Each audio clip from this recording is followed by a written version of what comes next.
আলম ভাই এদিকে তাকান, না না একটু আলম ভাই এদিকে তাকান, একটু একটু অ্যাঙ্গেলে অ্যাঙ্গেলে একটু অ্যাঙ্গেলে সুন্দর। আসসালামু আলাইকুম।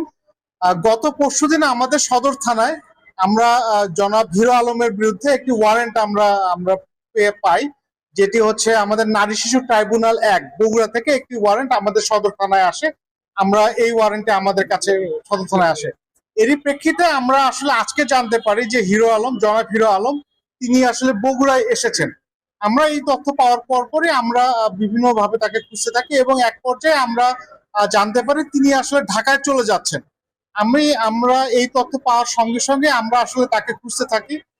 পরবর্তীতে আমরা তাকে মোবাইল তথ্য প্রযুক্তির সাহায্যে তার অবস্থান শনাক্ত করি এবং আমরা সদর থানার যে টিম, আমি নিজে সহ সদর থানার টিম সহ আমরা তাকে ধাওয়া করে আমরা শাহজাহানপুর থানার সামনে থেকে, অর্থাৎ ঢাকা বগুড়া হাইওয়ে, আমরা হাইওয়েতে ব্যারিকেড দিয়ে আমরা তার গাড়িটাকে আটক করি এবং তাকে গ্রেফতার করি।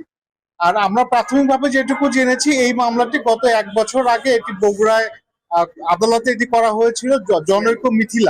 জনৈক মিথিলা সম্ভবত ওনার সহকর্মী, মিডিয়া সহকর্মী, তার বাসা সম্ভবত খুলনা, এটি আমরা প্রাথমিকভাবে জেনেছি।